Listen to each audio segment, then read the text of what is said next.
거기 있는 거 다 알아. 여보, 나와. 모텔 복도에서 날카로운 목소리가 울려 퍼졌다. 여보, 나와. 은희는 얼어붙은 채 태준을 바라봤다. 문이 쿵쾅거리며 흔들렸다. 태준이 천천히 문을 열었다. 문 밖에는 눈물범벅인 수진이 서 있었다. 둘이 지금 이게 뭐 하는 거야? 그녀는 무너지듯 주저앉으며 울부짖었다. 3개월 전, 은희는 32년째 같은 일상을 살고 있었다. 56세 은희는 거울 속 자신을 바라봤다. 주름진 얼굴 속에 살아있는 몸. 하지만 그 누구도 자신을 여자로 보지 않았다. 침대에 누운 은희는 남편을 바라봤다. 30초도 안 되어 끝나는 시간. 뭔가 느끼기도 전에 남편은 이미 코를 골고 있었다. 은희는 속으로 외쳤다. 나도 한 번쯤 제대로 사랑받고 싶다고. 추석을 앞두고 가족들이 모이기 시작했다. 막내 동생 수진과 남편 태준도 도착했다.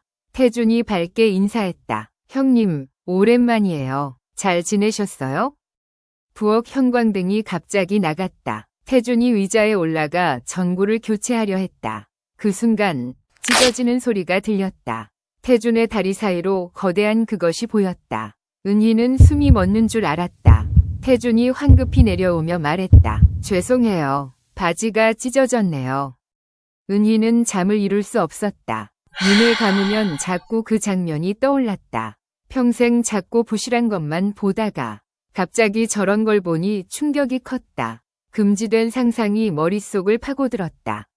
차례가 끝나고 자매들은 와인을 마시며 모였다. 수진이 조심스럽게 물었다. 언니들은 남편이랑 요즘 어때? 은희는 술 기운에 솔직해졌다. 나는 한 번도 만족해 본 적 없어. 수진이 얼굴을 붉히며 고백했다. 우리 남편은 너무 커서 감당이 안 돼. 매번 아파서 잠자리가 고통이야. 은희는 심장이 쿵 내려앉는 걸 느꼈다. 아까 본 그 장면이 다시 떠올랐다. 은희는 와인잔을 들어 단숨에 비웠다. 손이 떨렸다. 머릿속에 온통 한 가지 생각뿐이었다. 만약 내가 수진 대신이라면 나한테는 딱 맞을지도 몰라. 새벽 2시, 은희는 조심스럽게 침대에서 일어났다. 너무 궁금해서 못 참겠다는 생각뿐이었다. 복도를 따라 조심스럽게 걸었다. 태준이 자고 있는 작은 방 앞에 멈춰섰다. 은희는 손을 떨며 이불 가장자리를 살짝 들췄다. 창문 밖 불빛에 비친 실루엣. 상상을 초월했다. 은희는 입을 막았지만 작은 신음이 새어나왔다. 56년을 살면서 처음 보는 광경이었다. 은희는 거의 잠을 못 이룬 채 일어났다. 부엌으로 나가니 가족들이 식사 중이었다. 태준과 눈이 마주쳤다. 은희는 황급히 시선을 피했다. 태준이 걱정스럽게 물었다. 형님, 괜찮으세요? 안색이 안 좋으신데. 은희는 주문해놓은 송편을 마트에서 받아와야 했다. 태준이 마트 동행을 자청했다. 차 안은 묘한 침묵으로 가득했다. 5분쯤 지나 태준이 조심스럽게 입을 열었다. 형님, 어젯밤에 왜 그러셨어요? 은희의 손에서 힘이 빠지며 차가 흔들렸다. 은희는 차를 갓길에 세웠다. 두 손으로 얼굴을 감싸며 흐느꼈다. 미안해요. 너무 궁금했어요. 남편이랑은 평생 만족해 본 적이 없어요. 은희의 눈물이 뚝뚝 떨어졌다. 한참 후 태준이 조용히 입을 열었다. 저도 사실 힘들었어요. 아내가 저를 감당 못해서 늘 피해요. 그의 목소리에도 고통이 묻어났다. 두 사람은 같은 고통을 겪고 있었다. 태준이 조심스럽게 물었다. 정말 그렇게 궁금하세요? 은희는 떨리는 목소리로 대답했다. 평생 이렇게 살아온 게 너무 억울해요. 은희는 천천히 손을 뻗었다. 차는 조용한 골목길을 따라 움직였다. 10분 후 작은 모텔 앞에 도착했다. 은희의 머릿속에 경고가 울렸다. 하지만 발걸음은 멈추지 않았다. 방문이 닫히고 두 사람은 서로를 바라봤다. 처음엔 두려웠지만 천천히 시작됐다. 은희는 평생 경험하지 못한 완전함을 느꼈다.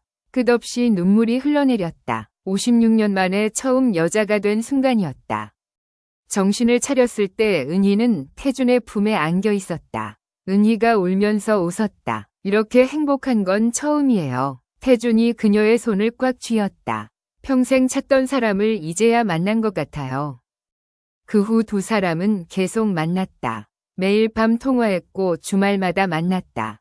은희는 남편에게 거짓말을 했다. 죄책감을 느꼈지만 멈출 수 없었다.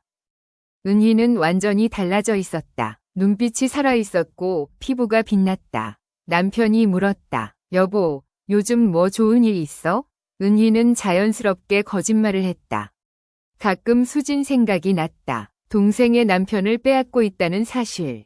하지만 그 생각도 오래 가지 않았다. 우리가 이렇게 잘 맞으면 이건 운명 아닐까? 죄책감은 합리화로 덮였다. 어느 날 태준이 조심스럽게 물었다. 우리 언제까지 이럴 수 있을까요?